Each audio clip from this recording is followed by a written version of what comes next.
Mi nombre es Margaret Dubois, y a mis 68 años, debería estar disfrutando de los últimos vestigios de una vida que, desde fuera, siempre pareció impecable. Nuestra fortuna familiar, amasada durante generaciones en el sector inmobiliario de alta gama, me había asegurado una existencia de privilegios y expectativas. Mi difunto esposo, Arthur, fue el arquitecto de su expansión más audaz, un hombre de acero y ambición, y nuestro hijo, Thomas, su digno, o eso creía yo, heredero. Pero la impecable fachada se desmoronó el día en que la tierra cubrió el ataúd de Arthur, y con él, mi mundo.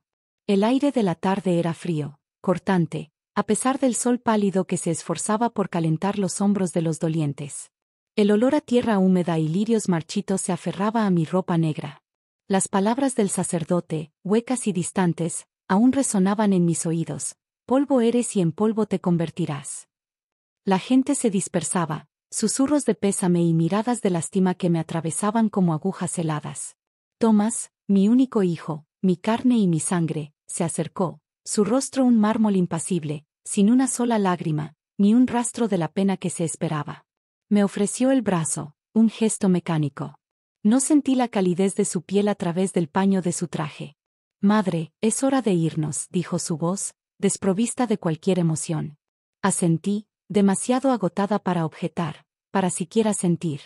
El dolor, esa bestia voraz, se había comido hasta los huesos de mi alma, dejándome vacía, una cáscara. Me condujo al coche, un Range Rover negro brillante, el mismo modelo que Arthur había amado. Me senté en el asiento del pasajero, el cuero frío bajo mis dedos. Thomas encendió el motor. El ronroneo grave llenó el silencio. Pensé que me llevaría a casa, a la mansión que había sido nuestro hogar durante 40 años, a la soledad de sus vastas habitaciones, al consuelo helado de mi propia cama. Pero se equivocaba. El camino que tomó no era el habitual. Me di cuenta de inmediato. No era la autopista que nos llevaba al corazón de la ciudad, ni las calles arboladas de nuestro exclusivo barrio. Era una ruta secundaria, serpenteante, que se adentraba en el campo, cada vez más desolada. Los edificios fueron reemplazados por campos y bosques, la luz de la tarde se volvía más densa, más sombría. Las cejas se me fruncieron. Mi garganta se secó. Thomas, ¿a dónde vamos? Esta no es la dirección de casa. Mi voz sonó más débil de lo que pretendía, una pregunta flotando en el aire pesado. Él no me miró.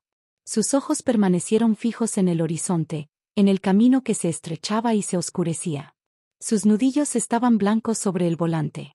El tic nervioso en su mandíbula, un hábito que había heredado de su padre, era el único signo de que algo, cualquier cosa, se agitaba bajo su superficie imperturbable.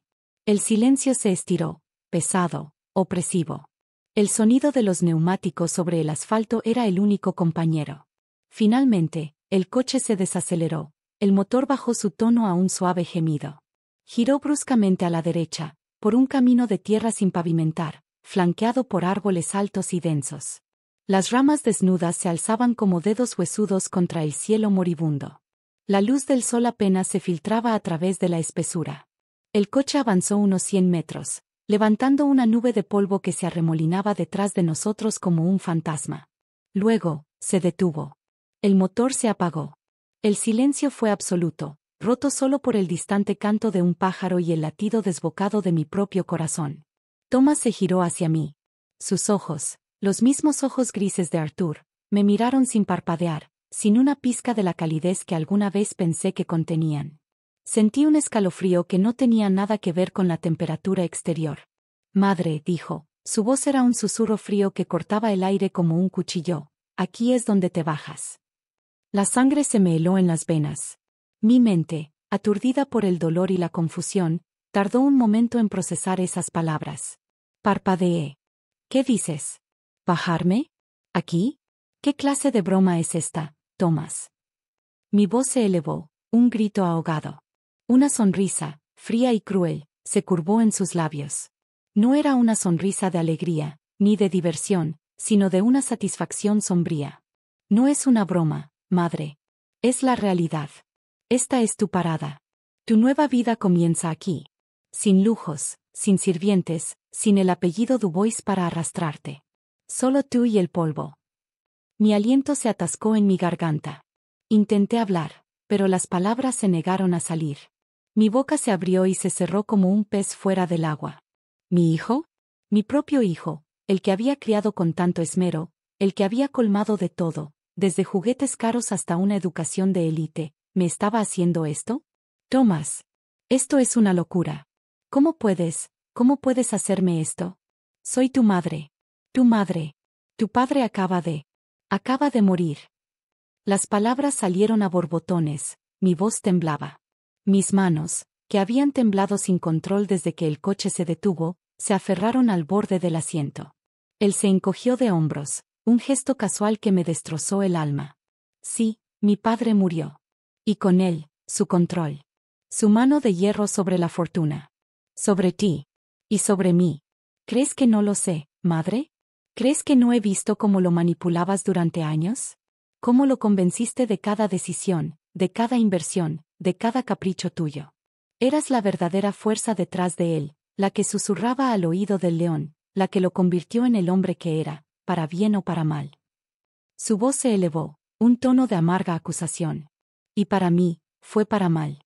Siempre lo fue. ¿De qué estás hablando? Yo siempre apoyé a tu padre. Siempre trabajé por el bien de esta familia. Por tu bien. Las lágrimas, que no habían brotado ni una sola vez durante el funeral, ahora me quemaban los ojos, una avalancha de dolor y traición. Se rió, un sonido áspero, sin alegría. «Ja. ¿Por mi bien? ¿Crees que no recuerdo las vacaciones que arruinaste con tus quejas constantes?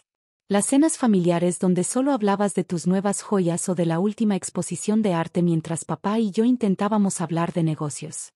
Los años en los que me comparabas con Arthur, siempre encontrándome falto, siempre diciéndome que no era lo suficientemente astuto, lo suficientemente ambicioso, lo suficientemente.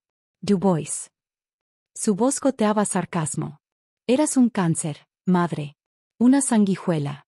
Siempre exigiendo, nunca dando.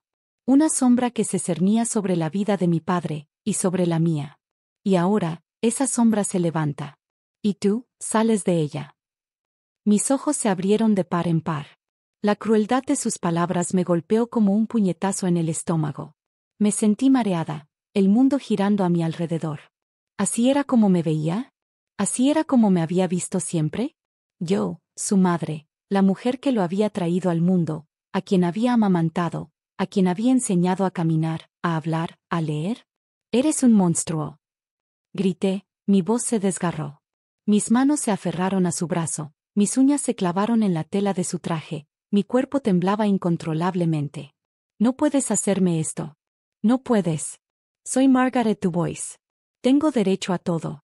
A la mansión, a las acciones, a los fondos. Arthur nunca lo habría permitido. Una expresión gélida se instaló en su rostro. Me apartó con un empujón suave pero firme. Arthur. Arthur nunca supo lo que hacías a sus espaldas, madre.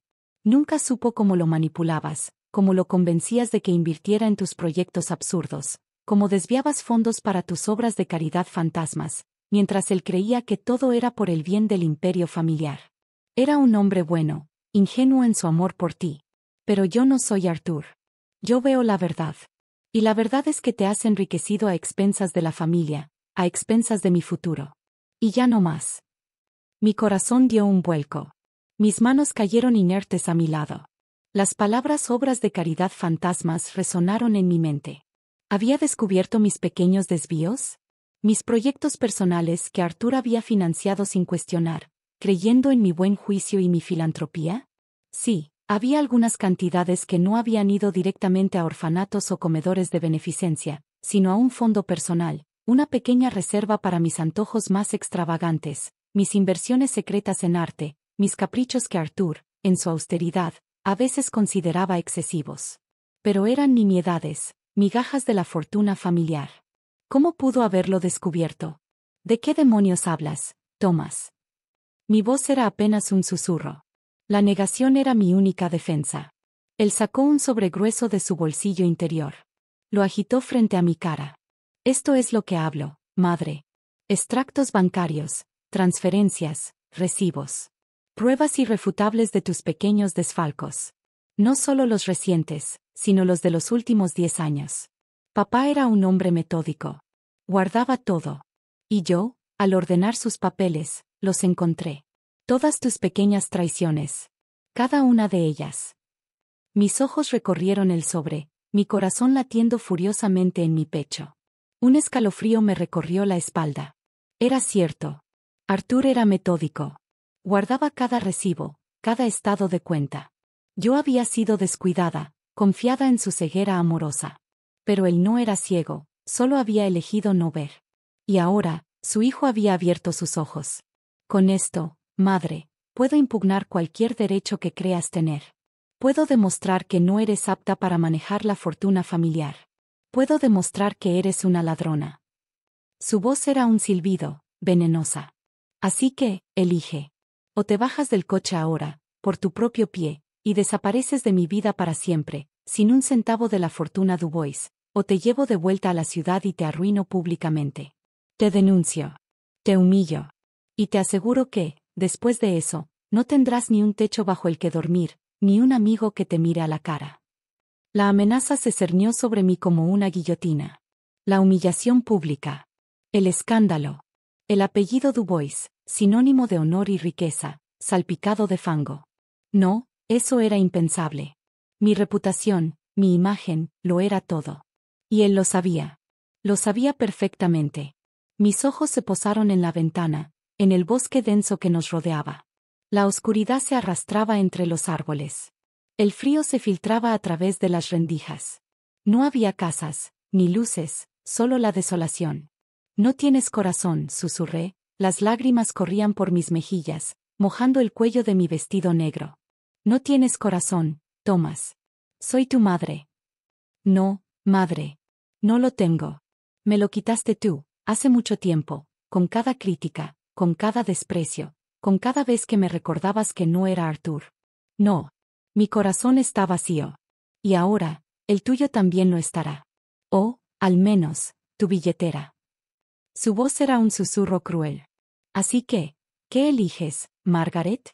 ¿La humillación pública, o el olvido? El olvido. La idea era aterradora, pero la humillación, la vergüenza, eso era peor que la muerte. Un nudo se formó en mi garganta. Las palabras se negaron a salir. Mi cuerpo temblaba incontrolablemente. Bien, dijo Thomas, interpretando mi silencio. Desabrochó mi cinturón de seguridad. Abrió la puerta del coche con un golpe seco. El frío del bosque me envolvió, un escalofrío que me llegó hasta los huesos. El olor a tierra húmeda y hojas muertas llenó mis fosas nasales. Sal, ordenó, su voz era un látigo. Mis piernas se sentían como gelatina. Me arrastré fuera del coche, mis pies apenas encontrando el suelo. El barro del camino de tierra se manchó en mis zapatos de tacón, caros, pero ahora inútiles. Me tambaleé. Me giré para mirarlo, mi rostro empapado en lágrimas, mi alma desgarrada. Esto no quedará así, Thomas, le dije, mi voz apenas audible, un juramento tembloroso. Te arrepentirás de esto. Te lo juro por el alma de tu padre. Él se rió, un sonido hueco. No lo creo, madre. Y si lo hago, será un arrepentimiento menor que el de haberte tenido en mi vida. Adiós, Margaret. Que la soledad te sea leve. Y con esas palabras, cerró la puerta. El clic resonó en la quietud del bosque.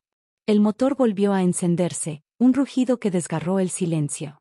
El coche giró, las luces traseras rojas se alejaron rápidamente, levantando una nube de polvo que me envolvió.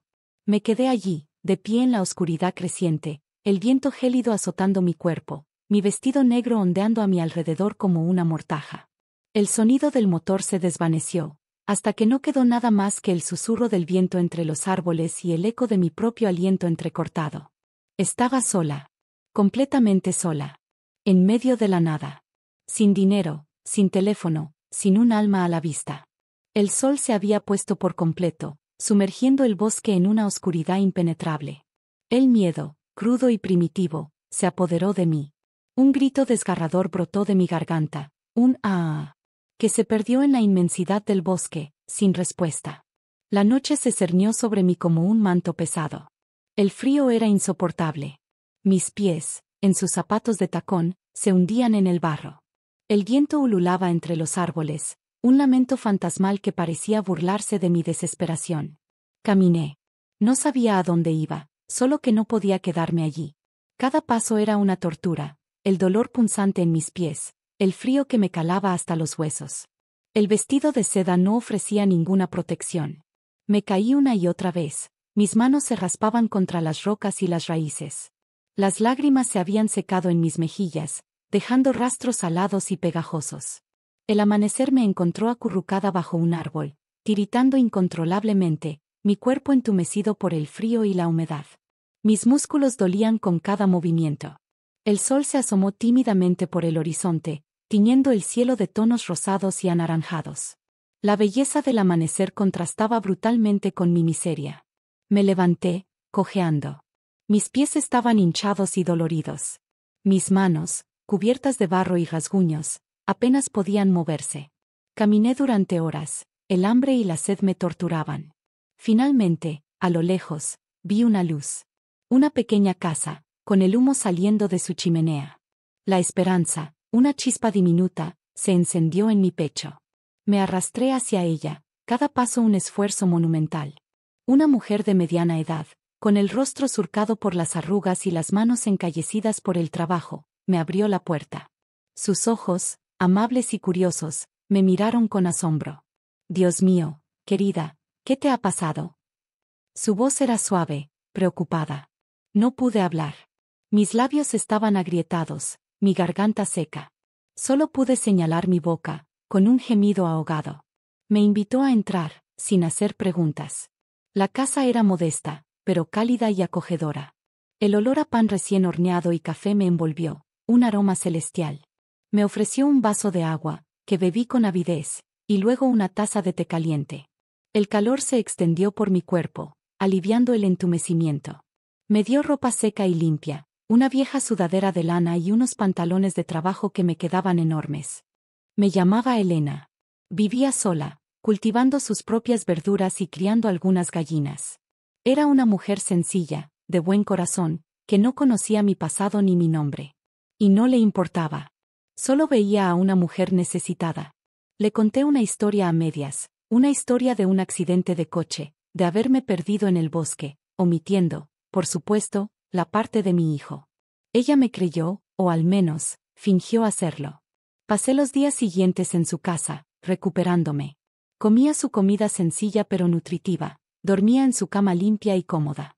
Aprendí a hacer tareas domésticas que nunca antes había tocado, fregar el suelo, lavar la ropa a mano, pelar patatas. Mis manos, acostumbradas a las manicuras perfectas, se agrietaron y se ensuciaron. Mi piel, antes suave y delicada, se volvió áspera y curtida por el sol. Elena me enseñó a plantar semillas, a cuidar las gallinas, a hornear pan. Me hablaba de la vida en el campo, de la paciencia de la naturaleza, de la importancia de la comunidad. Escuchaba sus historias, a veces con incredulidad, a veces con un asombro creciente. Me di cuenta de lo poco que sabía del mundo real, del mundo fuera de mi burbuja de riqueza. La vida es dura aquí, Margaret me dijo un día, mientras pelábamos manzanas para hacer mermelada. Pero es honesta. Lo que siembras, cosechas. No hay atajos, no hay mentiras. Solo trabajo duro y la recompensa de ver algo crecer de tus propias manos. Sus palabras resonaron en mi mente. Lo que siembras, cosechas. La verdad de esa frase me golpeó con la fuerza de un rayo. Yo había sembrado engaño, manipulación, desprecio. Y lo que había cosechado era la traición de mi propio hijo, el abandono, la soledad. Una noche, mientras el fuego crepitaba en la chimenea, le conté a Elena la verdad. No todos los detalles, no lo de los desfalcos, pero sí la parte del abandono de mi hijo, de mi vida de lujo, de mi nombre. Ella me escuchó en silencio, sus ojos amables fijos en los míos. Cuando terminé, el silencio de la cabaña era pesado. Tu hijo actuó mal, Margaret, dijo finalmente, su voz tranquila. Pero a veces, la gente hace cosas terribles por el dolor que les hemos causado. El rencor es una semilla que, una vez plantada, crece y se convierte en un árbol gigante que asfixia todo lo demás. Quizás, tu hijo se sentía asfixiado. Sus palabras me dolieron, pero eran la verdad. Por primera vez en mi vida, vi mi reflejo en el espejo, no el que yo quería ver, sino el que los demás habían visto. La mujer controladora, la madre exigente, la esposa manipuladora. La Margaret Dubois que solo pensaba en sí misma. ¿Qué hago ahora, Elena? Susurré, las lágrimas brotando de nuevo. No tengo nada. No tengo a dónde ir. Ella me tomó la mano, sus dedos ásperos y cálidos. Tienes la vida, Margaret. Y tienes una oportunidad. La oportunidad de empezar de nuevo. De ser una persona diferente. Aquí, en el campo, no importa de dónde vengas, ni quién fuiste. Solo importa quién eres ahora, y quién quieres ser. Y así, me quedé. No tenía otra opción. Elena me ayudó a encontrar un pequeño trabajo en una granja cercana, cuidando animales y ayudando en la cosecha.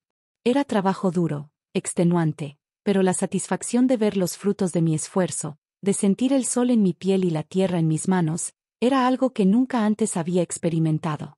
Aprendí a valorar cada comida, cada noche de sueño, cada conversación con Elena y los pocos vecinos que conocí. Mis manos se endurecieron, mi cuerpo se fortaleció. Mi mente, antes llena de preocupaciones triviales sobre la moda y las apariencias, ahora se centraba en la supervivencia, en la simplicidad de la vida. A veces, por la noche, recordaba la mansión, los sirvientes, las joyas, los vestidos de seda. De nostalgia me escapaba, pero duraba poco. La verdad era que, a pesar de todo, me sentía más libre, más viva de lo que nunca había estado en mi jaula dorada. Pasaron los meses, luego un año. Me convertí en una parte del pequeño pueblo rural. La gente me conocía como Margaret, la mujer fuerte que trabajaba en la granja, la que siempre tenía una sonrisa y una palabra amable. Nadie conocía mi pasado, ni la fortuna que había perdido, ni el hijo que me había abandonado.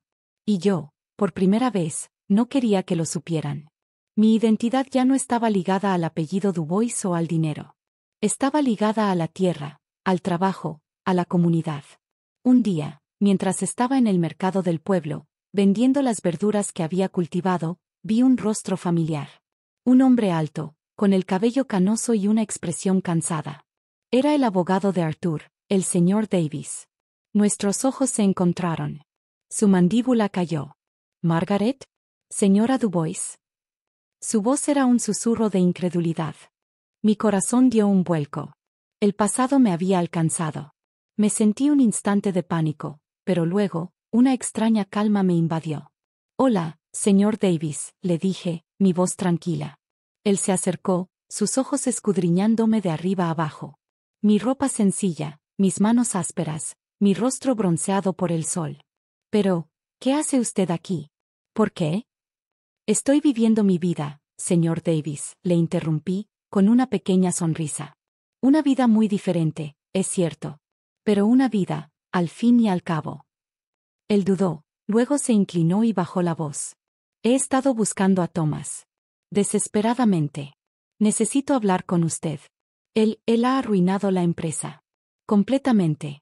Después de la muerte de Arthur, él tomó el control total. Hizo una serie de inversiones desastrosas, proyectos arriesgados. Liquidó activos clave, vendió propiedades a precios irrisorios. Y lo peor es que se ha fugado con el resto del dinero. Desapareció hace meses, dejando la empresa en bancarrota, con deudas monumentales. Los acreedores lo buscan. La policía también. Mis ojos se abrieron de par en par. Thomas. Mi hijo. El que me había abandonado por mi codicia y mis desfalcos. Él mismo había destruido el imperio que Arthur había construido con tanto esfuerzo. La ironía era tan amarga que casi me reí, un jajajaja, que sonó hueco y seco. ¿Se ha fugado? Pregunté, mi voz apenas un susurro. Sí. Se llevó hasta el último centavo. El nombre Dubois está manchado para siempre, señora. Arruinado. Me temo que no queda nada. Ni la mansión, ni las acciones, ni un solo fondo. Todo se ha ido. Él lo destruyó todo. Sentí una punzada de algo parecido a la lástima, pero fue fugaz. Mi hijo, en su afán por castigarme, por liberarse, había destruido el legado de su propio padre, el mismo legado que él creía que yo había comprometido. Había caído en la misma trampa que había acusado a otros de poner. La avaricia, la impaciencia, la falta de escrúpulos. ¿Y qué hay de mí, señor Davis? Le pregunté, mi voz serena. Supongo que no queda nada para mí. Él me miró con pesar. Me temo que no, señora. Legalmente, usted no tenía acceso directo a esos fondos. Todo estaba a nombre de la corporación. Y ahora, la corporación no existe.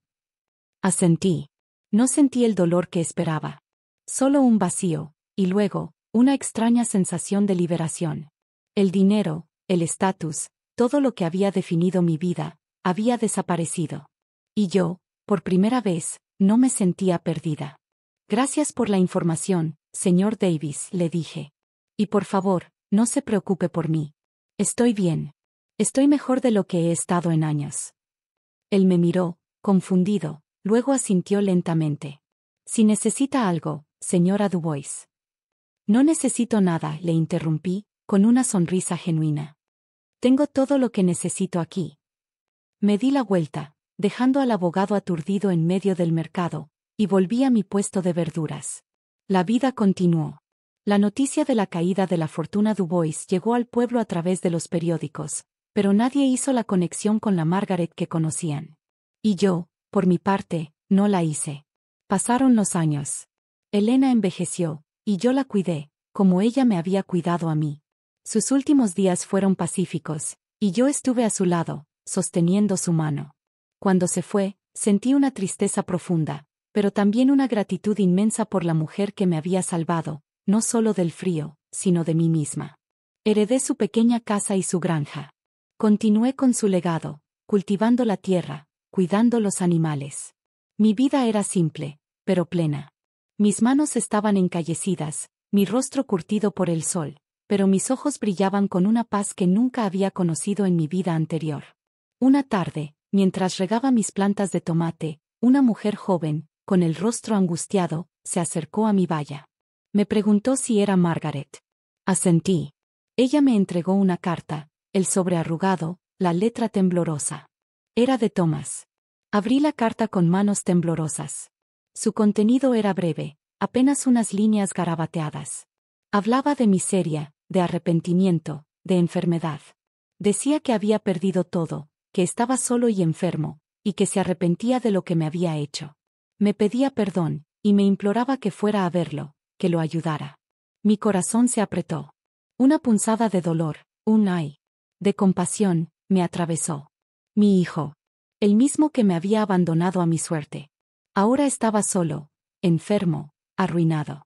La justicia poética se había manifestado. Lo que siembras, cosechas. Me senté en el porche, la carta en mis manos, el sol de la tarde filtrándose entre los árboles. Pensé en el pasado, en la Margaret Dubois de antes, la mujer que habría corrido a socorrer a su hijo, no por amor incondicional, sino por el deber, por la apariencia, por el miedo al escándalo. Pero esa Margaret ya no existía. La nueva Margaret, la que había aprendido a cultivar su propia comida, a remendar su propia ropa, a encontrar la paz en la simplicidad, miró la carta. El rencor, el dolor, la traición, todo eso se había desvanecido, reemplazado por una tranquila aceptación. Mi vida, la que había construido con mis propias manos, era preciosa. Mi hogar, modesto pero lleno de calor, era mío. Mi paz, duramente ganada, era inquebrantable. Y entonces, tomé una decisión. Me levanté, la carta todavía en mi mano. Caminé hacia el pozo de fuego que usaba para quemar hojas secas. El humo se elevaba en espirales hacia el cielo azul. Sin dudarlo, dejé caer la carta. Las llamas la devoraron rápidamente, reduciéndola a cenizas. No sentí ni alegría, ni venganza. Solo una quietud, una sensación de cierre. Me senté en mi porche, observando el atardecer. Los grillos comenzaron su concierto nocturno, un cric-cric, constante en la oscuridad creciente. Cerré los ojos. El aire fresco llenó mis pulmones. La vida, en su forma más pura y sencilla, era suficiente. Y en ese momento, supe que, al fin, era libre. Libre de las cadenas del pasado, libre de las expectativas de los demás, libre de la mujer que alguna vez fui. Libre para ser simplemente Margaret, la mujer que había encontrado su propio camino, su propia fuerza, su propio hogar, donde el amor y la verdad eran las únicas monedas de cambio. Y al fin, estaba en paz.